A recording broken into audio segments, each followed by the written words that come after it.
স্বাগত আজকের বাংলাদেশে। আপনাদের সঙ্গে আছে আমি খালেদ মহিউদ্দিন। চেয়ারম্যান পদে দলের মনোনয়ন পেতে দৌড়ঝাঁপে আছেন ইউনিয়ন পর্যায়ের নেতারা। অন্যদিকে সম্মেলন সামনে রেখে কেন্দ্রীয় নেতারা পদ পদবীর উন্নতি দেখতে চাইছেন। সব মিলিয়ে প্রধান প্রধান দলে এখন চলছে ঘরোয়া প্রতিযোগিতা। এসব নিয়ে আজকের আলোচনা ইউনিয়ন কাউন্সিল। কথা বলতে স্টুডিওতে আছেন বিএনপি চেয়ারপারসন উপদেষ্টা অ্যাডভোকেট আহমেদ আজম খান, আছেন আওয়ামী লীগের উপপ্রচার সম্পাদক অসীম কুমার উকিল এবং বাসদ নেতা রাজাকুজ্জামান রতন। আমি জনাব অসীম কুমার উকিল, আপনার কাছে প্রথমে জানতে চাইবো যে দলীয় কাউন্সিলের মাধ্যমে নতুন নতুন নেতৃত্ব সামনে আনার কোনো সুযোগ বা পরিকল্পনা কি আছে? যারা সামনে আছেন তাদের কারো অবসরে যাওয়ার, অবসরে পাঠানোর সময় কি হয়েছে কিনা? আপনারা যারা আছেন তারা সেই কেন্দ্রীয় নেতৃত্বের সর্বোচ্চ পর্যায়ে নেতা নির্বাচনে কোনো ভূমিকা রাখেন কিনা? আপনাকে ধন্যবাদ। আগামী 28শে মার্চ বাংলাদেশ আওয়ামী লীগের 20তম জাতীয় সম্মেলন। এই সম্মেলনকে ঘিরেই আমাদের প্রস্তুতি শুরু হয়েছে। ইতিমধ্যে আমাদের কেন্দ্রীয় সম্মেলন প্রস্তুতি পরিষদ করা হয়েছে, যেটার আহ্বায়ক হলেন আমাদের মাননীয় সভানেত্রী। কেন্দ্রীয় কমিটির সভা এটার সদস্য, উপপরিষদগুলি গঠিত হয়েছে, কাজ চলছে। আর এরই মাঝে আজকের এই টক শো। আগামী কাউন্সিল ঘিরে বাংলাদেশ আওয়ামী লীগের সকল পর্যায়ের নেতা কর্মীদের শুভেচ্ছা অভিনন্দন। সারা দেশের নেতা কর্মীরাও অধীরাগ্রহ অপেক্ষা করছে এই সম্মেলনে। নিঃসন্দেহে সম্মেলনে ঠিক চমক বিষয়টার খুব প্রাধান্য আমি সেভাবে দেখছি না, তবে আমাদের সম্মেলনগুলি নিয়মিতই হচ্ছে, 3 বছর পর পরই হচ্ছে। আমার ডিসেম্বরে এই কমিটির মেয়াদ শেষ হয়েছে, আমরা সম্মেলন করছি 28শে মার্চ। এই সম্মেলনের পরও আপনার 120 দিন সময় থাকে এটা করছি। সেখানে আগামী দিনের যে আমার রাজনীতি, সেই রাজনীতিকে ঘিরে দলকে গুছানোর সাজানোর একটি বিষয় অবশ্যই আছে। আমি যদি আবার 3 বছর পরে আমাদের নির্বাচন হবে, নির্বাচনকে ঘিরে যদি বলি, তাহলে আগামী নির্বাচনকে মোকাবেলা করবে, নির্বাচনের জন্য দলকে সাজানো হবে, নির্বাচনে দল যেন বৈতরণী পার হতে পারে আগামী নির্বাচনে, সেভাবেই দলকে সাজানো হবে। সেক্ষেত্রে আমার দৃষ্টিকোণ থেকে যেটি প্রধান বৈশিষ্ট্য থাকবে সেটি হলো, অবশ্যই আমরা ডিজিটাল বাংলাদেশ গড়ার প্রত্যয় নিয়ে এগিয়ে যাচ্ছি। আর বাংলাদেশ আওয়ামী লীগের অসীমদা, আমার প্রশ্নটি ছিল যে কাউন্সিল, যে দলের কাউন্সিল যে সামনে, সেটাতে কেন্দ্রীয় কমিটি নিশ্চয়ই পুনর্গঠিত হবে যেরকম প্রতিবারই হয়। সেই কেন্দ্রীয় কমিটি পুনর্গঠনের ক্ষেত্রে আপনার কোনো ভূমিকা থাকে কিনা, কাউন্সিলরদের কোনো ভূমিকা থাকে কিনা? না, এখানে আমি সেটা আসতে নতুন সংযোজন বিযোজনের কথাও বলছিলেন নাকি? আমি সেটা বলছিলাম যে অবশ্যই এই কমিটিটাকে সেভাবে সাজানো হবে যাতে আরো তারুণ্য নির্ভর হয়, আরো আপনি তরুণ নাকি? আমরা মাঝামাঝি অবস্থানে আছি। আওয়ামী লীগের 66 বছরের বয়স, তো সেই বয়সকে হিসাব নিয়ে প্রায় 60 লগ্ন থেকে কাজ করার লোকজনও এখন আছে সেই। আর আমাদের যেটা কাউন্সিলর আসবে সারা দেশ থেকে, এবারের সম্মেলনে আমাদের 77টি জেলা সম্মেলন করে আমরা কেন্দ্রীয় কাউন্সিলে যাচ্ছি। এটা এই সম্মেলনের একটি অন্যতম বৈশিষ্ট্য। নিঃসন্দেহে কাউন্সিলর আসবেন এবং সেখানে তারা কি ভোট দিবেন? ভোটের প্রশ্নটা যখন আসবে তখন ভোট দেওয়া না দেওয়ার বিষয়টা আসে। হ্যাঁ, কিন্তু এখানে যদি ধরেন একাধিক প্রার্থী থাকলে তখন ভোটাভুটি, তাও তখন ভোটাভুটি না, আমাদের রাজনৈতিক অঙ্গনে প্রথম হলো আলাপ আলোচনার মাধ্যমে একটু সমঝোতা উপনীত হওয়ার চেষ্টা করা। এটা সকল পর্যায়ে, একদম তৃণমূল থেকে। যদি আলাপ আলোচনা সমঝোতা ব্যর্থ হয় তখন ভোটিংয়ে যাওয়া হয়। সেক্ষেত্রে সম্মেলন আসলে সম্মেলনের প্রার্থীতা দেখে তখন সেই ক্ষেত্রে ভূমিকার বিষয়টা আসে। মানে নেতৃত্ব নির্বাচনের ক্ষেত্রে কিভাবে নেতৃত্ব নির্বাচিত হয় সেটি নিয়ে আমার আসলে অনেক কৌতূহল আওয়ামী লীগের মতো বড় দলের ক্ষেত্রে, কিন্তু আমি আসলে বুঝতে পারছি না। আপনার কথাও খুব ভালো পরিষ্কার হলো। যদি আমি সরাসরি প্রশ্নটি করি, যেমন ধরেন বর্তমান পদে আপনি মনোনীত নাকি নির্বাচিত? নির্বাচিত না, আপনি মনোনীত। হ্যাঁ। কে মনোনয়ন দিয়েছে আপনাকে? এটা সভানেত্রী, বাংলাদেশ আওয়ামী লীগের সভানেত্রী। আমার আওয়ামী লীগের কাউন্সিলের সভানেত্রী। অন্য কোন পদে যাচ্ছেন কিনা, এই পদে থাকছেন কিনা, সেটিও তিনি ঠিক করবেন। হ্যাঁ, আমার সামরিক কর্মকাণ্ডের উপর নির্ভর করে আমরা এগিয়ে যাই। আমাদের প্রত্যাশার একটু জায়গা থাকে। সেইটা কে ঠিক করেন? সেখানে সভানেত্রী তো অবশ্যই আমার কাউন্সিলে, ধরেন গতবারের কাউন্সিল যেটা হয়, সভানেত্রী নির্বাচিত হওয়ার পর একজনের নাম ঘোষণা হয়েছে, ওনার নাম ঘোষণা করা হয়েছে। তারপর এটা বলা হয়েছে কাউন্সিলরদের পক্ষ থেকেই পূর্ণাঙ্গ কমিটি গঠন করবেন আপনি। সেক্ষেত্রে সভানেত্রী সংগঠন পরিচালনায় যাদের প্রয়োজন তাদের সাথে কথা বলেন। সেই কথা বলার সুযোগটা কি আমাদের পর্যায় পর্যন্ত আসে আমি সেটা বলবো না, কিন্তু আমাদের সিনিয়ররা সেখানে কন্ট্রিবিউট করার সুযোগ আছে। যেমন আওয়ামী লীগের প্রেসিডিয়াম মেম্বার আছে না, আওয়ামী লীগের অ্যাডভাইজার আছে, তাদের এখানে কন্ট্রিবিউট করার সুযোগ আছে। এবং আমাদের নেত্রী যেখানে যার যেটুকু দরকার, ধরেন আমি প্রচারে কাজ করছি দীর্ঘদিন যাবৎ। আমার প্রচার সেলের চেয়ারম্যান হলো জনাব এস.টি. ইমাম না, আবার মেম্বার সেক্রেটারি হলো আমার প্রচার সম্পাদক ডক্টর হাসান মাহমুদ। অবশ্যই নেত্রী প্রচারের বিষয়টা সাজানোর ক্ষেত্রে তাদের সাথে কথা বলবে। আমরা আবার প্রচার সেল নিয়ে এগুলি কাজ করছি, কথা বলছি, এই জায়গাগুলি আছে, উন্মুক্ত আছে। অ্যাডভোকেট আহমেদ আজম খান, গতকাল আপনাদের ভারপ্রাপ্ত মহাসচিব বললেন আসন্ন জাতীয় কাউন্সিলের মধ্যে বিএনপি বিপর্যয় থেকে বেরিয়ে আসবে। বর্তমান বিপর্যয়ের জন্য দলের যারা দায়ী, নতুন কমিটিতে তাদের অবস্থান কি হবে, তাদের কি সরে দাঁড়াতে হবে? আপনাকে অনেক অনেক ধন্যবাদ। জি। সম্মানিত দর্শক, স্বাগতম। প্রথম কথাটা হলো যে এই যে বিপর্যয় থেকে এই এই কাউন্সিলের মধ্য দিয়ে দল বেরিয়ে আসবে, বিপর্যয়টার জন্য দায়ী কে এবং বিপর্যয়টা তৈরি হলো কেন? বিপর্যয়টা এসছেই হলো যে একটি সাংবিধানিক সরকারকে হটিয়ে যখন ফখরুদ্দিন মঈনুদ্দিনের সরকার, একটা অসাংবিধানিক একটা জরুরি অবস্থার সরকার ক্ষমতা এলো, তখন থেকে কিন্তু বিপর্যয়ের শুরু। এরপরে যখন আওয়ামী লীগ ক্ষমতায় এলো, এই ৮ বছরে বিপর্যয়ের মূল কারণ হলো যে সেই ফখরুদ্দিন মঈনুদ্দিনের আমল থেকে এখন পর্যন্ত বিএনপির উপরে হামলা, মামলা, নির্যাতন, গুম, খুনে আমরা বিপর্যস্ত।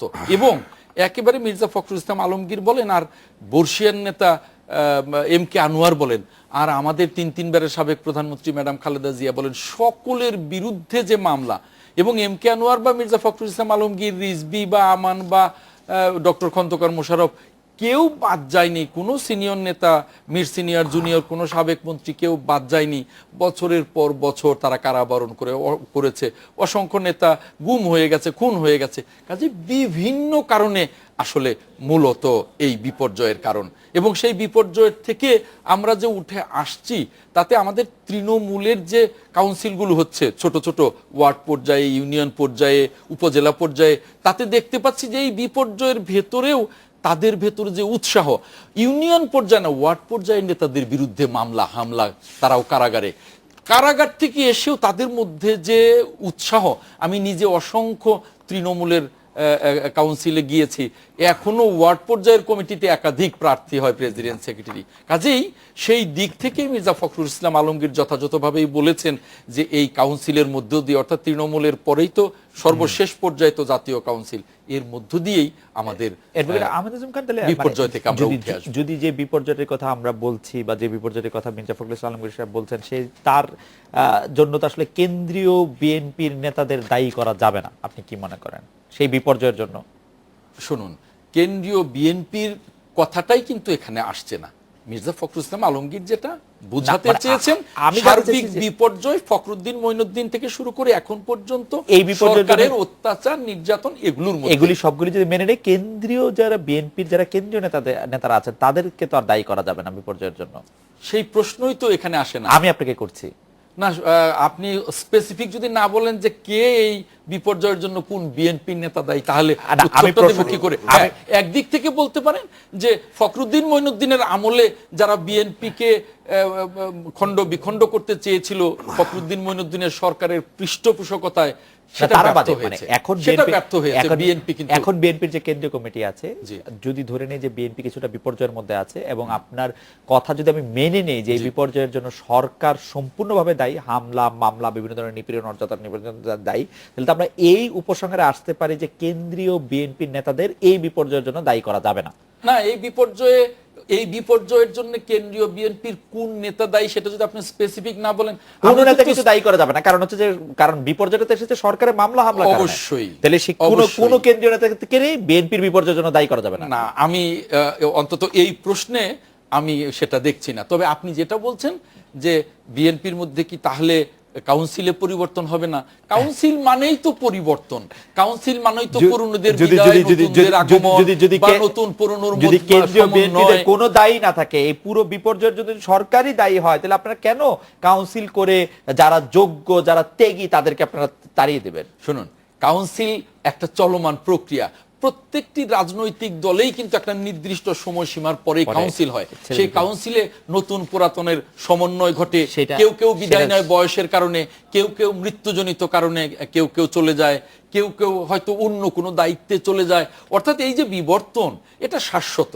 এটা হবেই, এবং নতুন পুরাতনের সমন্বয়ে যে কাউন্সিলে যে বিবর্তনটা, যে সেটাও বজায় পুনর্গঠনটা থাকবে। হবে, সেই সেটাও। পুনর্গঠন দলকে আরো সমৃদ্ধ করে, দলকে আরো সাফল্যের দিকে নিয়ে যায়। জনাব রাজিকুজ্জামান রতন, কেন্দ্রীয় কাউন্সিল নিয়ে এখন ব্যস্ত আওয়ামী লীগ, বিএনপি, এমনকি কিছু কিছু ক্ষেত্রে জাতীয় পার্টিও। এর মাধ্যমে নতুন নেতৃত্ব না আসায়, গণতন্ত্রের ঘাটতি থাকায় আমরা এই বড় দলগুলির সমালোচনা করি, আপনারাও করে থাকেন, কিন্তু আমরা তো বাম দলগুলির ক্ষেত্রেও আসলে কেন্দ্রীয় পর্যায়ে খুব পরিবর্তন আসতে দেখি না। যখন পরিবর্তন আসে তখন সাধারণত একটি নতুন দলই তৈরি হয়। এর কারণ কি আসলে? এখানে দুঃখিত, এটা দুটো জিনিস দেখতে হবে যে নেতৃত্ব বলতে আমরা কি বুঝবো। নেতৃত্ব বলতে বুঝবো নীতির সঙ্গে যিনি একাত্ম, তাকে তো নেতা বলি। আর এই নেতাদেরও আবার নেতা থাকেন, হ্যাঁ, কত বেশি নীতির সঙ্গে একাত্ম হচ্ছেন, সেই নীতির অনুযায়ী দলটাকে পরিচালনা করতে পারছেন এবং নিজের দলের বক্তব্যটাকে জনগণের মধ্যে নিয়ে যেতে পারছেন এবং কর্মীদেরকে রাজনৈতিক শিক্ষায় শিক্ষিত করে তুলতে পারছেন। এক্ষেত্রে দুটো সংগ্রাম থাকে। একটা হলো জনগণের সঙ্গে দলের একটা, যেমন তার সম্পর্ক এবং সমন্বয়টা কি, আর দলের অভ্যন্তরে দলের নেতা এবং কর্মীদের মধ্যে সমন্বয় এবং সম্পর্কটা কি। দল কোন শিক্ষাটা জনগণের কাছে নিয়ে যেতে চায় এবং নিজেরা কোন শিক্ষায় শিক্ষিত হতে চায়, এই সমস্তগুলো বিষয়গুলো নিয়েই আসলে দলের একটা কাউন্সিল হয়। কাউন্সিল মানেই হচ্ছে এখানে একটা পর্যালোচনা করা, যে আমরা কি লক্ষ্য নিয়ে অগ্রসর হতে চেয়েছিলাম, কতটুকু অর্জন করেছি, কি আমাদের ঘাটতি আছে এবং কতটুকু অর্জন করার জন্য কি নতুন কৌশল আমাদের নিতে হবে। এই সামগ্রিক আলোচনাটাকে আমরা বলি কাউন্সিল। আর সম্মেলন মানে কি, যে এই কাউন্সিলের মধ্য দিয়ে যে নতুন নেতা কিংবা পুরনো নেতাদেরকে নতুন করে যাচাই করে নেয়ার ফলে নতুন কমিটি তৈরি হলো, তা একটা সম্মিলিত সভার মধ্য দিয়ে জনগণের কাছে দৃশ্যমান করে তোলা। আমরা কাউন্সিল এবং সম্মেলনটাকে এইভাবে আমাদের দলের পক্ষ থেকে আমরা যেমন বিবেচনা করি। সাথে সাথে একটা বলি, প্রতিটি দল মানে কিন্তু কোনো না কোনো শ্রেণীর দল। এখন যদি আমরা ক্ষমতাসীন দলগুলোকে দেখি, তাদের ক্ষমতাকে কেন্দ্র করে তাদের যে বিরোধটা আছে, সেটা কিন্তু একই শ্রেণী। এই শোষক শ্রেণীর দলকেই কিভাবে রাষ্ট্র ক্ষমতায় নিয়ে যাওয়া যায়, সেই ক্ষেত্রে দলগুলোর মধ্যে একটা কম্পিটিশন থাকে। আবার বাম দল বলতে যাদেরকে বুঝাই, একসময় যেমন বাম বলা হতো কাদেরকে, যে ফরাসি পার্লামেন্টে যারা সরকারের বিপক্ষে থাকতেন, তারা মানে পার্লামেন্ট ভবনের বাম দিকে বসতেন, সেখান থেকে তাদেরকে লেফটিস্ট বলা হতো। এবং 1848 সালে যখন manifesto of the communist party গঠন করা হলো, যখন যারা বিদ্যমান ব্যবস্থাটাকে পাল্টে একটা নতুন ব্যবস্থা আনতে চান, তখন থেকে এই বামপন্থী বলতে বোঝানো হচ্ছে যারা সমাজতন্ত্র চায় কিংবা সমাজ পরিবর্তন চায়, তাদেরকে বামপন্থী বলা হতো। ফরাসি পার্লামেন্টে কিন্তু বামপন্থী বলতে সমাজতন্ত্রীদেরকে বোঝানো হতো, বামপন্থী বলতে যারা সরকারের পলিসির বিরোধিতা করছেন তাদেরকে বামপন্থী বলা হতো। আজকের যুগের বামপন্থী মানে তারা বর্তমান বিদ্যমান ব্যবস্থাটার পরিবর্তন চান। এর অর্থনৈতিক কাঠামোটা কি, অর্থনৈতিক নীতিটা কি, যে পদ্ধতিতে সরকার পরিচালিত হচ্ছে এবং যে পদ্ধতিতে দেশ পরিচালনা হচ্ছে, সেই পদ্ধতিটা জনগণের বেশিরভাগ অংশের জীবনে মুক্তি আনবে কিনা, এই বিতর্কটা আমরা জনগণের মধ্যে করতে চাই, নিজের দলের অভ্যন্তরেও করতে চাই। এক্ষেত্রে দুটো প্রশ্ন এসে যায়। যে প্রশ্নটা হলো যে, একটা আপনি কথা বলেছেন যে বামপন্থী দলগুলোর কি নেতৃত্ব পরিবর্তন হয় না? হ্যাঁ, বামপন্থী দলগুলোর কিন্তু ক্রমান্বয়ে তার একটা নেতৃত্ব পরিবর্তনের প্রক্রিয়ার মধ্যে আমরা আছি। আবার সাথে সাথে কি নেতৃত্ব পরিবর্তনের সাথে সাথে দল বিভক্তিও হয় না? হ্যাঁ, দল বিভক্তিও হয়। কিন্তু দুটো ক্ষেত্রে একটা জিনিস খেয়াল রাখতে হবে, যে দল বিভক্তি যখন হয়, তখন আদর্শগত কোন বিরোধটাকে কেন্দ্র করে একটা দল বিভক্ত হচ্ছে। আর নেতৃত্ব না না, সবসময় কিন্তু তা নয়। আপনি দেখুন, আমরা যদি বলি যে 1980 সালে জাসদ থেকে যখন বাসদ বেরিয়ে আসে, তখন কিন্তু শুধু নেতা পরিবর্তনের জন্য দলটা বিভক্ত হয়নি। তখন দলটা বিভক্ত হয়েছিল যে জাসদ একটা সমাজ পরিবর্তনের রাজনৈতিক দল হিসেবে নিজেকে আত্মপ্রকাশ করবে বলে ঘোষণা দিয়েছিল। সেটা কি জাসদ মেনে চলছে? তারা ডেমোক্রেটিক ন্যাশনাল গভর্নমেন্টের নামে তারা কি প্রচলিত ব্যবস্থার সঙ্গেই তারা নিজেদেরকে মানিয়ে নিতে চাচ্ছে, নাকি সোশ্যালিস্ট রেভলিউশনের পথে তারা থাকবে? এই বিতর্ক থেকে কিন্তু জাসদ থেকে বাসদের বিভক্তি হয়েছিল। এখানে কিন্তু শুধু নেতার ব্যাপার ছিল না, কিংবা পরবর্তীকালেও যে নেতাকে জীবনের সর্বক্ষেত্রকে ব্যক্ত করে তিনি নীতিকে, যদি তাই হয় তাহলে পরবর্তীকালে জাসদ, বাসদ আবার আরো কিছু বাম সংগঠন মিলে একসঙ্গে নির্বাচনে বা অন্য কোনো কিছুতে যেহেতু বামপন্থীদের, যেমন ধরুন 1986 সালে যখন সামরিক সরকারের অধীনে নির্বাচনে যাওয়া উচিত কি উচিত নয়, এই বিতর্ক হলো, তখন কিন্তু জাসদের মধ্যে একটা ভাঙন তৈরি হয়েছিল। ফলে সেটা শুধুমাত্র নেতাকে কেন্দ্র করে তা নয়, সেটা সামরিক সরকারের অধীনে আমরা বলেছিলাম যে আন্ডার এরশাদ নো ইলেকশন করে, কারণ হচ্ছে যে কে কত নীতিকে কেন্দ্র করে, তখন কিন্তু কত আসন কিভাবে নেবেন সেটাকে কেন্দ্র করে। সেটা বাইরের ক্ষেত্রে এরকম বলা যায় যে মানে আপনি হয়তো ব্যাখ্যা করতে পারবেন, কিন্তু জিনিসটা হয়তো, যাই হোক, আপনি শেষ করেন। শেষ এটাই করছি যে একটা দলের বিভক্তিকে আমরা দুইভাবে দেখতে পারি। যেমন ধরুন পরিবর্তনের মধ্যে তো আমরা সবাই আছি। ডিম যদি হাত থেকে পড়ে গিয়ে ভেঙে যায় সেটা ডিমের বিনাশ হয়, আবার ডিম যদি মুরগির নিচে তা দিয়ে তাকে ফোটানো হয় তাতেও ডিম ভাঙে, একটা নতুন প্রাণের উন্মেষ ঘটে। ফলে ভাঙন সবসময় খারাপ জিনিস তা নয়, ভাঙনের মধ্য দিয়ে কখনো একটা নতুন চিন্তার বিকাশ ঘটে। আর ভাঙন যদি একটা যৌক্তিক ভাঙন না হয় তাহলে একটা আদর্শ কিংবা একটা সংগঠনের বিনাশও ঘটে। এটা হয়তো ডিমের ক্ষেত্রে ঠিক। যাই হোক রতন ভাই, আমরা একটা বিরতি নিচ্ছি, বিরতির পর ফিরে এসে যখন অসীম কুমার উকিল আপনার কাছে আসবো, তখন আমি আপনাকে জানতে চাইবো যে আওয়ামী লীগের প্রচারের ক্ষেত্রে, আওয়ামী লীগ দলের প্রচারের ক্ষেত্রে রাষ্ট্রীয় মালিকানাধীন যেসব গণমাধ্যম আছে, বিটিভি, বাংলাদেশ বেতার, উকিল আপনার কাছে আসবো, তখন আমি আপনাকে জানতে চাইবো যে আওয়ামী লীগের প্রচারের ক্ষেত্রে, আওয়ামী লীগ দলের প্রচারের ক্ষেত্রে রাষ্ট্রীয় মালিকানাধীন যেসব গণমাধ্যম আছে, বিটিভি, বাংলাদেশ বেতার, বিএসএস বা বাসস বাংলাদেশ সংবাদ সংস্থা, সেগুলি আপনাদেরকে যতটা সাহায্য করলো তাতে আপনারা খুশি কিনা, যথেষ্ট পরিমাণে ব্যবহার করেছেন কিনা রাষ্ট্রীয় গণমাধ্যমগুলি, সেটি আপনার কাছে একটু জানতে চাই। আমরা একটা বিরতি নিয়ে ফিরছি আপনার কাছে।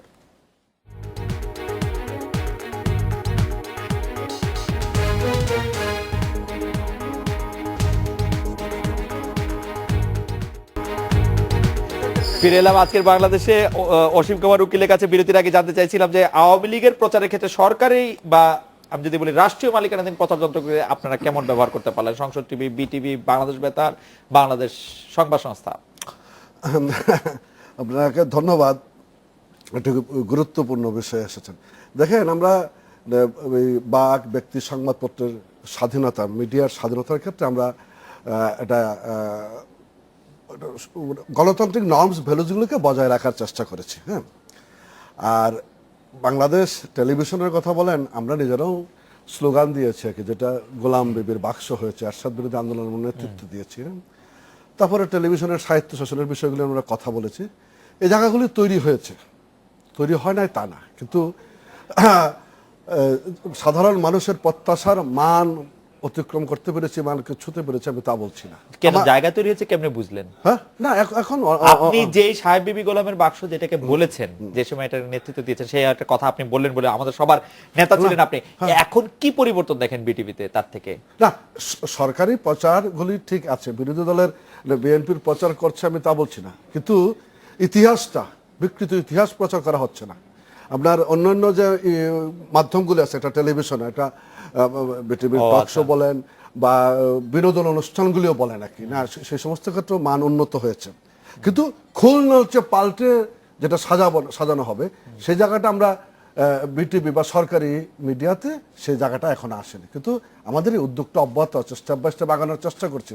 আমাদের কাউন্টার পার্টটা আমরা যখন মিছিল করেছি তখন বিটিভি একমাত্র টেলিভিশন ছিল।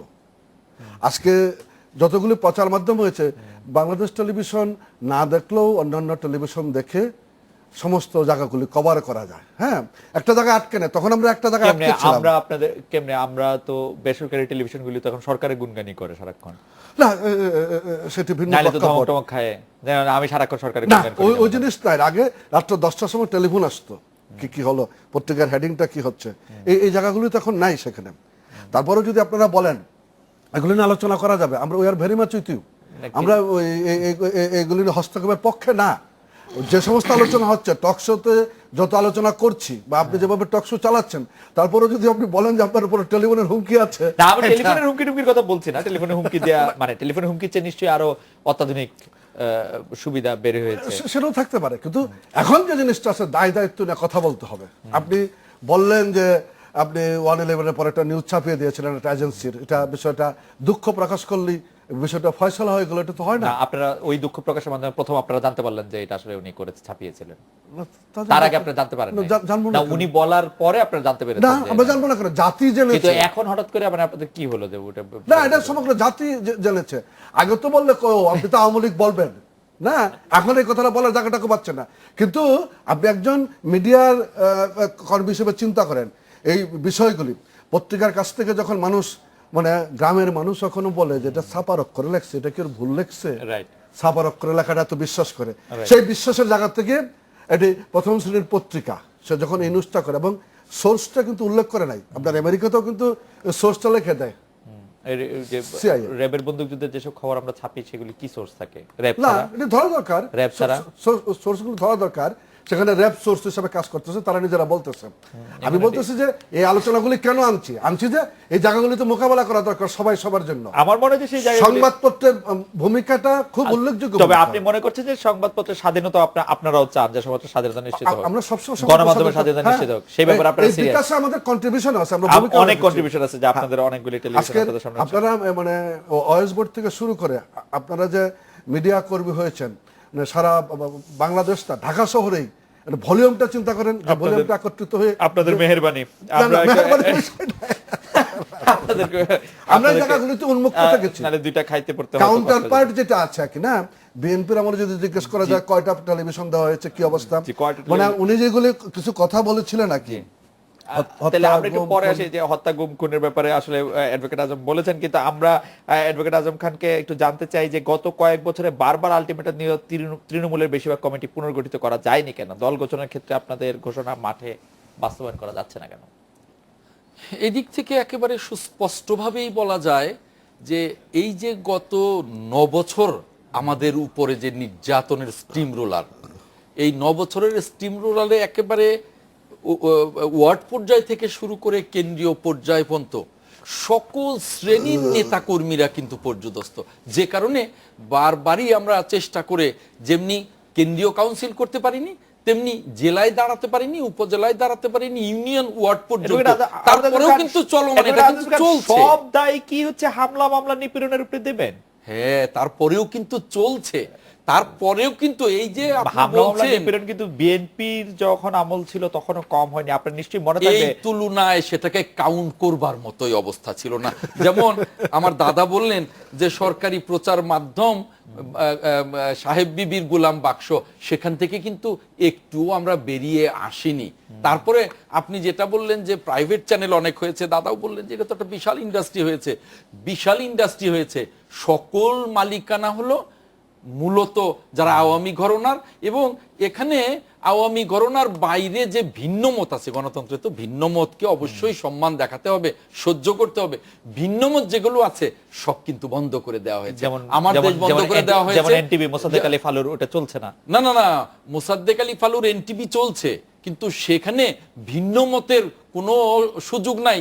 যদি বাংলা ভিশন থাকে যেমন বাংলা সাধারণ- ভিশনে আজকে একটা ভিন্ন মত থাকলেই ওই ইসলামী টিভির আজব মতো ভাই- বন্ধ হয়ে আজব যাবে, ভাই, আপনি চ্যানেল ইন্ডিপেন্ডেন্ট- ওয়ানের মতো বন্ধ আজব ভাই, হয়ে আপনি যাবে, ওই ইন্ডিপেন্ডেন্ট- আমার দেশের মতো আজব বন্ধ ভাই, হয়ে আপনি যাবে। ইন্ডিপেন্ডেন্ট টেলিভিশনে বসে কথা বলছেন, আপনাকে কথা বলার ক্ষেত্রে কি আপনার কোনো মানে আপনার কোনো আমার সমস্যা কোনো হচ্ছে? অসুবিধা হচ্ছে না। 71 টেলিভিশনে আমার অসুবিধা হচ্ছে না, আপনার কোনো অসুবিধা কিন্তু হচ্ছে? না, কিন্তু এই কথাটা ঠিক যে আমি যে বেগম talk জিয়া show তার করছি, বেগম জিয়া তার আমি এই ব্যাপারটা একটু বেগম জিয়া তার ইয়েতে বলছেন যে টক শোতে সরকারের পক্ষ থেকে একটি তালিকা দিয়ে দেওয়া হয়, সেই তালিকা অনুসারে লোক দেওয়া হয়। আপনার কাছে কি মনে হয় আপনি সরকারি তালিকার জেরে আপনি এসেছেন?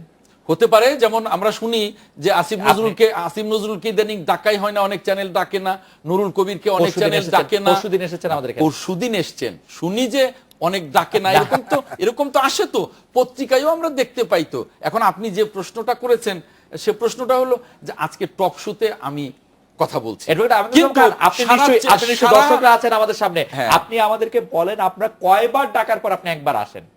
না না, সেটা প্রশ্ন না, যেটা মানে কোনটা? বহুল কিন্তু প্রচলিত যে অনেকেই ডাকা হয় না। আমি পার্সোনালি ফিল করি যে ইন্ডিপেন্ডেন্ট তো একটা টেলিভিশন, আমি পার্সোনালি ফিল করি যে ইন্ডিপেন্ডেন্ট কিন্তু বাংলাদেশে একটা চ্যানেল না, বহু চ্যানেল আছে। ইন্ডিপেন্ডেন্ট টেলিভিশন নিশ্চয়ই সরকার মানে এতই অগুরুত্বপূর্ণ, সরকার একেবারে দেখেই না ব্যাপারটা, না, তা বলছি না আমি। কিন্তু একটা জিনিস, এই টক শোর বাইরে যত অনুষ্ঠান আদি হয়, আপনি দেখবেন যে একটা অনুষ্ঠান যদি নিরপেক্ষ হয়, 10টা অনুষ্ঠান হয় সরকারের উন্নয়ন কর্মকাণ্ডকে প্রচার করবার এই জন্য। কথা ঠিক না। আপনি আমাদের আজকের রান্নাও দেখেন, সর্বশেষ বেগম জিয়া ভাষণ দিয়েছেন, সেটি আমরা সবচেয়ে মানে যতক্ষণ তিনি বলেছেন ততক্ষণ আমরা দেখিয়েছি, আপনার নিশ্চয়ই মনে থাকবে। কিন্তু এটাও আমার মনে আছে যে গত 7 বছরে বেগম জিয়ার বক্তব্য 1 থেকে 1.5 মিনিটের বেশি কোনো চ্যানেল খুব সচরাচর ছাড়া, কদাচিৎ ছাড়া, আপনি যেটা বললেন ওই লাইভ দেখানো হয় না। না না, এই কথা ঠিক না। বেগম জিয়াকে অনেকবারই লাইভ দেখানো হয়েছে। আপনি নিশ্চয়ই জানেন বেগম জিয়ার ওই বাসার সামনে যখন কদাচিৎ বাসার সামনে যখন বালুর বস্তা টস্তা ফেলা হলো, তখন ওই যে বললাম যে ওই সময়টা বেগম জিয়া যখন প্রতিযোগিতা ভাষণ ছিল, দিচ্ছেন তখন ওই সময়টা প্রতিযোগিতা ছিল, চ্যানেলগুলিরই প্রতিযোগিতা ছিল ওই সময়। এর বাইরে আপনি দেখেন যে বেগম জিয়া যে সমস্ত বড় বড় সভায় ভাষণ দিয়েছেন বা যে সমস্ত করেছেন, সবগুলো কিন্তু মাত্র 1-1.5 মিনিট ছাড়া কিন্তু প্রচার করা মাননীয় হয়। প্রধানমন্ত্রী শেখ হাসিনার ভাষণ কিন্তু খবরের মধ্যে 1-1.5 মিনিটই দেখানো হয়। বড় বড় যে খবরের বিষয়গুলো- মধ্যে বড় বড় খবরের যে কথা বিষয়গুলো- বলছি না, সরাসরি লাইভ লাইভ চ্যানেল কিন্তু লাইভ আগে কিন্তু শেখ দেখানো হাসিনা- হতো, এখন দেখানো হয় না, লাই- 1-1.5 মিনিট দেখানো হয়। যেটা আমি জানি না এটা ঠিক। ও সেটা মানা করছে নাকি বেগম জিয়াকে দেখাতে? না না, এগুলি উনি যদি বলছে উনি কি এটা স্বীকার করবেন? না না, মানা করেছেন কিনা সেটা জেনে রাখা দরকার কিন্তু। না না, দাদা কি এটা স্বীকার করবেন? না দাদা স্বীকার অস্বীকার করে কিছু নাই। বা দাদার কাছে সবকিছু আছে, দাদা কি আগামী- সরকারের তথ্যমন্ত্রী? বাস্তবতা যেটা কি সেটা উনি যেটা বলছেন যে একতরফা ভাবে আওয়ামী লীগারদেরকে এই টেলিভিশন চ্যানেল দেওয়া হয়ে গেছে, না নিঃসন্দেহে আমরা যখন সরকারি ক্ষমতা আছে আমাদেরকে যারা পারপাস সার্ভ করছে তাদের নামে একটা আমরা লাইসেন্স দিতেই পারি, সেটা কেন চ্যানেলে কেন কেন আপনারা তাদের নামে লাইসেন্স দিবেন? না আমার মনে হয় আমাদের জন্য কাজ মানে আপনার করেছে। ইচ্ছা আপনি তাদের নামে ব্যাংকের লাইসেন্স দিবেন, টেলিভিশন হ্যাঁ, লাইসেন্স দেব। দিবেন, ইউনিভার্সিটি লাইসেন্স দেব। দিবেন, এটা- মানে এটা একদম আপনাদের দেশ। না মানে আমাদের দেশ শুধু মানে আওয়ামী কি? লীগ লোক হইলে আপনি এরকম। দেখবেন যে আমি টেলিভিশন চ্যানেলটা যেটা দিয়েছি সেটা টেলিভিশনের মতো কাজ করছে কিনা সেটা নিয়ে কথা বলেন, তার না, না, গুণগত না, মান আপনি- নিয়ে কথা আপনার- বলেন। না আপনার ওই কথার সাথে আমি একমত না না, আমি আপনি আপনি কি বলেন এখন আমি যে একজন যুদ্ধ বড় অপরাধী তাকে কথাটা আমি লাইসেন্স হলো- দেব? বড় কথাটা হলো যুদ্ধ যে অপরাধীকে আমি লাইসেন্স ভিন্ন দেব? মতের যে পত্রিকাগুলো ছিল, যে টেলিভিশন আমার দেশ, আপনার চ্যানেল 1, ইসলামী টিভি নেই, বন্ধ হয়ে গেছে। আবার পাশাপাশি সংগ্রাম, আবার দেখেন- সংগ্রাম আছে, নয়াদিগন্ত আছে, কিন্তু খুব ভালোভাবে আমি কাজ তো- করে যাচ্ছে, মানে দৈনিক সংগ্রাম, দৈনিক নয়াদিগন্ত কাজ করে যাচ্ছে। হ্যাঁ। এবং আপনার নিশ্চয়ই মনে থাকবে যে নয়া দিগন্ত টেলিভিশন যে কারণে বন্ধ হয়েছে সেই কারণটি আসলে আপনি খতিয়ে দেখলে সেটি আবার অন্য একটি বড় গল্পর ব্যাপার। আমরা একটা বিরতি নিব। রাজিকুজ্জামান রতন, আপনাকে জানতে চাইবো যে অর্থনৈতিক উন্নয়ন অগ্রগতির দিকে জনসাধারণের আগ্রহ দিনে দিনে বাড়ছে বলে মনে করছে আওয়ামী লীগ, মনে করছে যে দাবিও করছে যে গণতন্ত্রের চেয়ে উন্নয়ন অগ্রগতির দিকে জনসাধারণের আগ্রহ দিনে দিনে বাড়ছে বলে মনে করছে আওয়ামী লীগ, মনে করছে যে দাবিও করছে যে গণতন্ত্রের চেয়ে উন্নয়নটা বেশি দরকার। আপনি গণতন্ত্র এবং বর্তমান গণমাধ্যমকে আপনার কিভাবে দেখেন? আপনার গণমাধ্যমকে নিয়ন্ত্রিত মনে হয় কিনা, গণতন্ত্রকে শৃঙ্খলিত মনে হয় কিনা, উন্নয়নের টা মাথায় রেখেই আমরা একটা বিরতি নিচ্ছি এবং ফিরছি আপনার কাছে।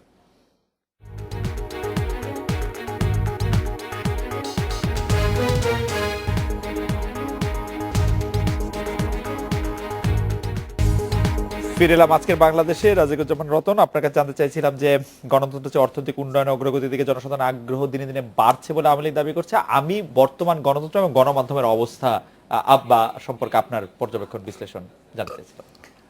আপনারা তো সবাই জানেন যে নোয়াম চমস্কির একটা খুব বিখ্যাত লেখা আছে, ম্যানুফ্যাকচারিং কনসেপ্ট, হ্যাঁ, কনসেন্ট, মানে কিভাবে সম্মতিটা তৈরি করতে হয়, সম্মতি উৎপাদন। আর সম্মতি উৎপাদনটা কিভাবে করতে হয় সেটা আমরা কিন্তু জানি। গণমাধ্যমের একটা বিরাট ভূমিকা আছে।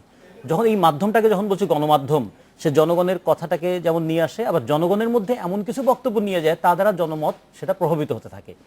তো এখন আজকে যখন বলা হচ্ছে যে মানুষ কি ডেমোক্রেসি এন্ড ডেভেলপমেন্টের মধ্যে ডেভেলপমেন্টটা কি পছন্দ করছে, বেশি প্রয়োজন মনে করছে, ডেমোক্রেসিটাকে একটু কম, এই ধরনের একটা আমরা রিপোর্ট দেখছি। এখন নির্ভর করে আমি কেমন করে প্রশ্ন করব, জনগণ কেমন করে উত্তর দেবে। জরিপের ক্ষেত্রে কিন্তু এটা খুবই গুরুত্বপূর্ণ যে আমি প্রশ্নটা কেমন করে করেছি।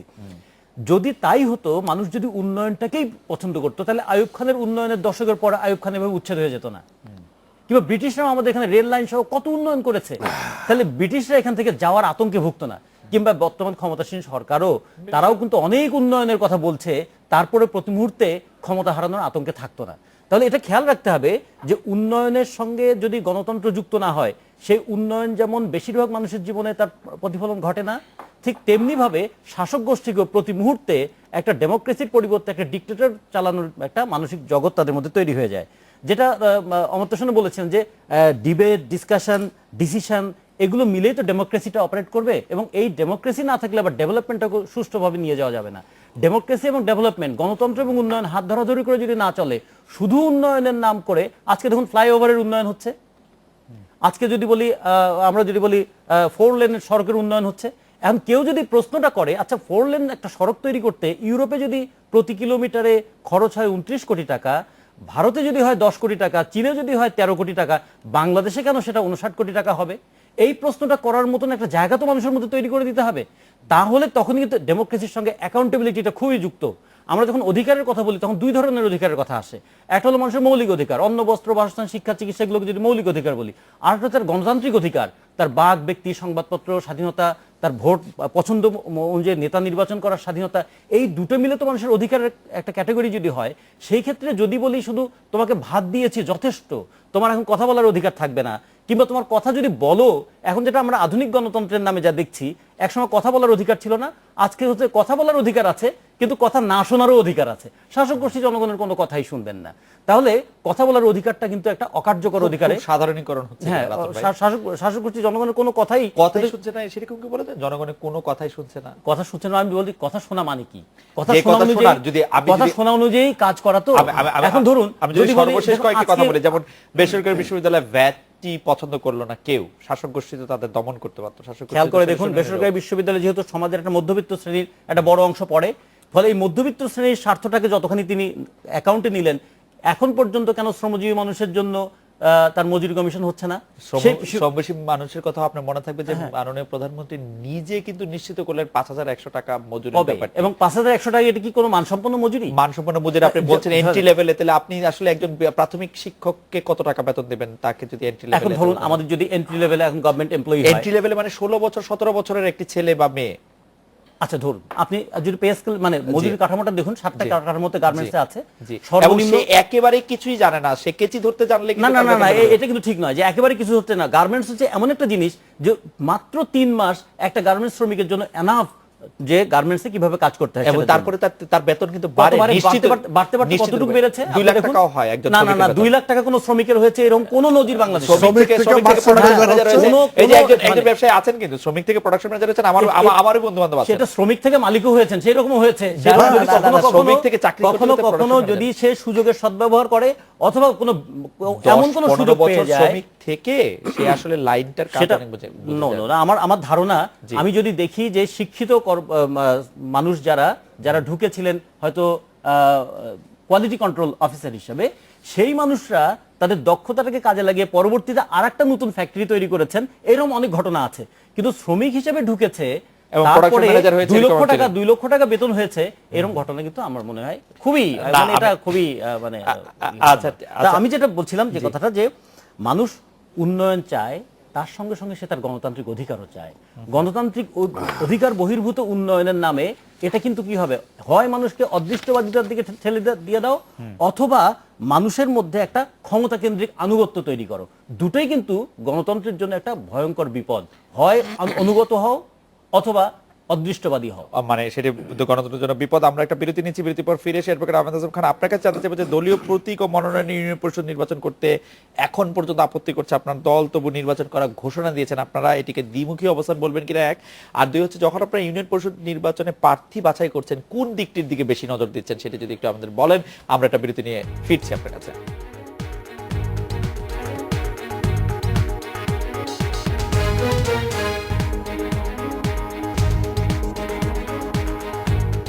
ফিরে এলাম আজকের বাংলাদেশে। অ্যাডভোকেট আহমেদ আজম খান, দলীয় প্রতীক ও মনোনয়ন ইউনিয়ন পরিষদ নির্বাচন করতে এখন পর্যন্ত আপনারা আপত্তি করছেন, তবু ইউনিয়ন নির্বাচন করছেন, এটাকে দ্বিমুখী অবস্থান বলবেন কিনা? ইউনিয়ন পরিষদে যাদের মনোনয়ন দিচ্ছে তাদের মধ্যে আসলে মূলত কোন জিনিসটা দেখছেন?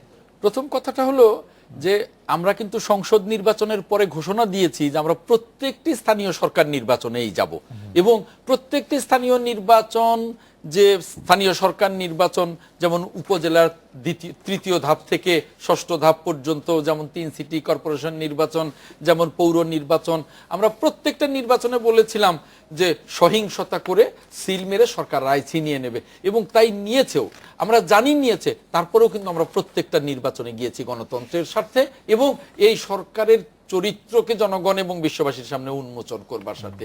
এবারও আমরা বলেছি যে এই যে স্থানীয় সরকার নির্বাচন, এই স্থানীয় সরকার নির্বাচনে একেবারে বাংলাদেশের সকল মানুষ ইনভলভ থাকে। এই এত বড় একটা নির্বাচন দলীয় ব্যানারে হবে, আপনারা যখন নির্বাচনে যান তখন সেটা গণতন্ত্রের স্বার্থে, যখন নির্বাচন প্রতিহত করেন তখন সেটাও গণতন্ত্রের স্বার্থে, মানে আপনারা যেটাই করেন সেটাই গণতন্ত্রের স্বার্থে। কারণ বাংলাদেশের মানুষ চায় নাই 5 জানুয়ারি 2014 সালে এইভাবে একটি একক নির্বাচন আওয়ামী লীগ করুক এবং জনমতের বাইরে একটি সরকার গঠন করুক, এটা জনগণ চায় নাই। এবং আমরা জনগণের স্বার্থেই বলেছিলাম যে এই নির্বাচন আমরা বর্জন করছি, এবং তাই চাওয়া আপনারা কিভাবে বুঝতে পারেন? এই যে বুঝতে পারি এইরকমই যে 154 সিটে সরকার নির্বাচন করতে সাহস পায় নাই, বাকি 146 সিটে আপনাদের টেলিভিশন সহ সকল টেলিভিশনে দেখা গেছে কুকুর বিড়াল ঘুরেছে, মানুষ ছিল। কারণ আপনারা প্রতিহতের ঘোষণা দিয়েছিলেন, নির্বাচনী কর্মকর্তা একজন মারা গেছে এর আগে, স্কুল ঘর পুড়িয়ে দেওয়া হয়েছে। ঢাকা শহরের একটা কেন্দ্রেও কোনো ধরনের কোনো প্রতিযোগিতা না থাকলে কে আর যেতে চায়? তারপরেও কিন্তু মানুষ যায় নাই, অর্থাৎ ভোট না দেওয়ার নীরব বিপ্লব করে ঘটেছে, এটা পরের দিন পত্রপত্রিকায় এসছে। প্রতিদিন তো না আমি এই আলোচনায় আসি, সেটা হলো যে আমরা জানি যে এই সম্পূর্ণ নিজের স্বার্থ হাসিলের জন্য, অর্থাৎ আসনগুলো নেবার জন্য স্থানীয় সরকারে দলীয় প্রতীক ব্যবহার করছে আওয়ামী লীগ। আমরা জেনেও আমরা পৌরসভা নির্বাচনেও গিয়েছি এবং ইউনিয়ন পরিষদের নির্বাচনেও যাব, এটা আমাদের ডাবল স্ট্যান্ডার্ড না। আমরা গণতন্ত্রের স্বার্থে, এবং আমরা এখনো আশঙ্কা করছি যে দলীয় প্রতীকটা দেওয়াই হয়েছে আওয়ামী লীগের যেন একাধিক প্রার্থী না থাকে, এবং যে প্রার্থী থাকবে নৌকার তাকে যেন আমরা সিল মেরে রায়টা ছিনিয়ে নিতে পারি। এই জন্য এই আশঙ্কা জেনেও আমরা নির্বাচনে যাচ্ছি, 1 নম্বর গণতন্ত্রের স্বার্থে, 2 নম্বর এই সরকার যে অগণতান্ত্রিক চরিত্রের কর্তৃত্ববাদী সরকার, এটা দেশের মানুষ এবং বিশ্ববাসীর সামনে তুলে ধরবার জন্য পরিষ্কার। জনাব অসীম কুমার উকিল, আপনার কাছে জানতে চাইবো যে 14 দলীয় জোটের এক মানববন্ধন থেকে বলা হয়েছে বিএনপি আগামীতেও কোনো নির্বাচনে জয়ী হতে পারবে না। নির্বাচনের দরকার কি তাহলে? মানে আপনি যখন এতটা শিওর যে বিএনপি আগামীতেও কোনো নির্বাচনে জয়ী হতে পারে না, প্রথম কথা হচ্ছে আপনিও এটি মনে করেন কিনা? এটা আসলে মানে কি জন্য বলেছে, কি উদ্দেশ্যে বলেছে, প্রেক্ষাপটটা একটা বোঝার বিষয় আছে। আপনার এই কথাগুলি আছে আর কি। আমি কোট করব, মোহাম্মদ নাসিম বলছেন বিএনপি নেতাদের উদ্দেশ্য করে, আপনারা পাকিস্তান প্রেম বন্ধ করুন, আপনাদের নির্বাচনে পরাজিত করেছি, ভবিষ্যতে কোনো নির্বাচন আপনারা জয়ী হতে পারবেন না, 2019 সালের নির্বাচনে আসুন, দেখি কে জয়ী হয়, ভবিষ্যতেও কোনো নির্বাচনে আপনারা জয়ী হতে পারবেন না। এটি একটি গণতান্ত্রিক সরকারের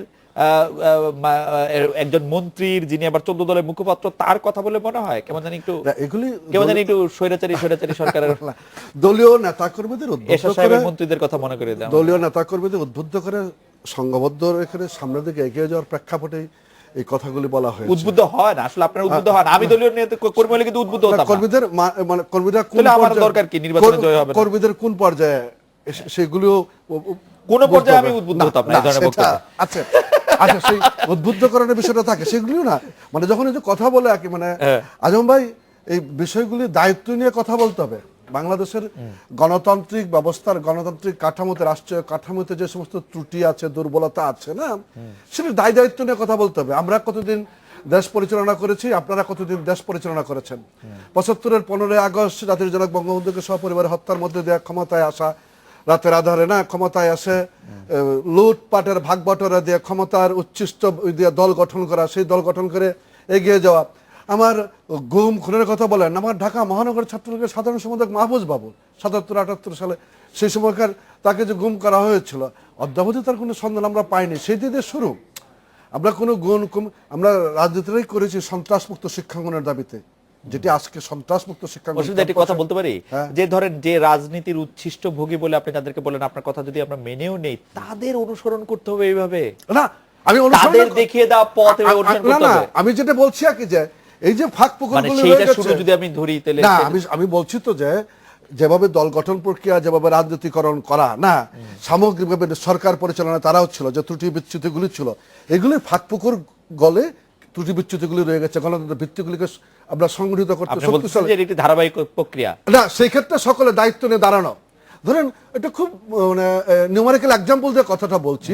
আমরা অতি সম্প্রতি বিষয়টা জানলাম যখন বিচারপতিদের নিয়ে আলোচনা আছে, বিচারপতি নিয়োগের বাংলাদেশের কোনো নীতিমালা নেই। দেখেন, গণতান্ত্রিক কাঠামোর একটা শক্তিশালী জায়গা হলো আমার বিচারপতি, সেই বিচারপতি নিয়োগের কোনো নীতিমালা নেই। এই বিষয়গুলোর দায় দায়িত্ব সকলকে নিতে হবে। আমরা ইদানিং কালের বিচারপতিদের নিয়ে বিতর্ক, আমাদের বিচারপতি নিয়ে কথা বলা ঠিক না, কিন্তু বিচারপতিরা, অবসরপ্রাপ্ত বিচারপতিরা যেভাবে কথা বলছে, তারপরে আমাদের কথা বলা না বলার জায়গা যাচ্ছে না। কিন্তু আমাদের গণতান্ত্রিক কাঠামোতে, রাষ্ট্রীয় কাঠামোতে এই জায়গাটা অত্যন্ত মানে ত্রুটিপূর্ণ জায়গা। এর দায় দায়িত্ব নিতে হবে সকলকে। এখানে শামসুদ্দিন চৌধুরী মানিক কিংবা প্রধান বিচারপতির উপর দায় দায়িত্ব চাপাই দেয়া, আমি রাজনৈতিক কর্মী হিসাবে, আজম্বাই রাজনৈতিক কর্মী হিসাবে এটা বাইরে থাকতে পারি না। আমি বলছি এই ধারাবাহিকতায় আমরা আমি আগের প্রশ্নতে ফিরে আসি, যে বিএনপি আগামীতেও কোন নির্বাচনে জয়ী হতে পারবে না, এটির সাথে আপনি একমত কিনা? বিএনপি আগামীতেও কোন নির্বাচনে জয়ী হতে পারবে? হ্যাঁ, মানে বিএনপির মানে বর্তমান কার্যক্রম এটা প্রমাণ করে যে বিজয়ী হতে পারবে না। আপনি মনে করেন যে বিএনপি জয়ী হতে পারবে না? এইভাবে যদি চলে, তা আবার মানে আওয়ামী লীগ হয়ে গেলে পারবে বিএনপি? না, আপনার যুদ্ধ অপরাধী নিয়ে চলবেন, আপনি কি করে আচ্ছা আগাবেন? ওই সব বেসিক বিষয়গুলোতে বিষয়গুলো সলিউশন করতে হবে। আমার মনে হয় যে রতন ভাইয়ের আমি কাছে একটু সময় নেব। আমাদের আমি 20 সেকেন্ড যদি বলেন আচ্ছা, প্রথম কথা হলো যে এই মোহাম্মদ নাসিমের বক্তব্যেই প্রমাণ করে যে তারা রায়কে ছিনিয়ে নেয়, না হলে জনগণ কাকে ভোট দিবে সে জানে কি করে। আর বিচারপতির কথাটা- বিএনপি নেতারা যে বলেন যে ভোট দিলে সব জনগণ আমাদের ভোট দিবে, আপনি যে একটু আগে বললেন যে বিএনপি জনগণ হ্যাঁ, আওয়ামী লীগের তাহলে- বুক ফেলে এনেছে, তাহলে- কোথেকে জানেন আপনারা হ্যাঁ, তখন? ভোটটা নিরপেক্ষ ভোট দিয়ে দেখুন না যে কে কয়টা ভোট পান। নিরপেক্ষ ভোট তো ওই নিরপেক্ষ ভোট দেওয়া, কিরকম নিরপেক্ষ ভোট যায় রাষ্ট্রপতিকে প্রধান উপদেষ্টা করে? হ্যাঁ দেন, অর্থাৎ আপনি নির্বাচনকালীন সরকার গঠন করে দেন, নিরপেক্ষ প্রশাসন করেন। নির্বাচনকালীন এখন সরকার তো আওয়ামী প্রশাসন। নির্বাচনকালীন সরকারে কিন্তু মাননীয় প্রধানমন্ত্রী আপনাদের সবাইকে আহ্বান জানিয়েছেন। না না না, ওটা ওটা নির্বাচনকালীন সরকার ছিল না, সর্বদলীয় সরকার ছিল। আরেকটা কথা মানে কি বলতে চাই, নাম? এই যে বললেন উনি জি। 75 কিন্তু আওয়ামী লীগেরই বড় অংশটা ই করেছিল, জিয়াউর রহমান ছিল না, আওয়ামী লীগই কিন্তু অভ্যুত্থান করেছিল, বেনিফিশিয়ারিরা প্রমাণ বঙ্গবন্ধুকে করে কিন্তু কারা- আওয়ামী লীগ হত্যা করেছে। আর একটা কথা বলবো, বিচারপতিদের যে এই অবস্থা, তার দায় ওনাদেরকেই নিতে হবে, কারণ ওনারাই নতুন করে আবার আইন করে বিচারপতিদের শাস্তির ব্যবস্থা আবার সংসদে নিয়ে না, গেছে। ঠিক আছে, সেটি নিশ্চয়ই একটি আপনি কি শেষ কথা বলবেন রতন ভাই? আমাদের 10 সেকেন্ড সময় আছে। আসলে আমাদের এখানে যে কর্মীদেরকে কোন কথা বললে তারা উত্তেজিত হয় আর কোন কথা বললে তাদের উদ্বুদ্ধ সচেতনতা বাড়ে, এই জায়গাটাও কিন্তু আমাদের নেতারা জানেন। ফলে কোন কথা বলে উত্তেজিত করা যায় সেদিকে তাদের নজর, কর্মীদের সচেতনতা বাড়ানোর দিকে নজরটা কিন্তু বেশি নেই। এক লাইন মত শুধু না, দলীয় ভিত্তিতে যে নির্বাচন হচ্ছে স্থানীয় সরকারের, এই প্রথম আমার ইউনিয়ন লেভেলের, উপজেলা লেভেলের, পৌরসভা লেভেলের নেতৃত্বদেরকে একটা ক্ষমতা দেওয়া হয়েছে। এই ক্ষমতাটা ইতিপূর্বে কখনো ছিল আমরা না। সেই দিনে আলাদা একটি, আমি আপনার এই কথা খুব ভালো বিশ্বাস করতে পারলাম না। যাই হোক, রাজিকুজ্জামান, রতন হোসেন, উকিল, অ্যাডভোকেট আহমেদ খান, আপনাদের অনেক ধন্যবাদ। এই ছিল আজকের বাংলাদেশে। দেখা হচ্ছে আগামীকাল এই সময়। শুভরাত্রি।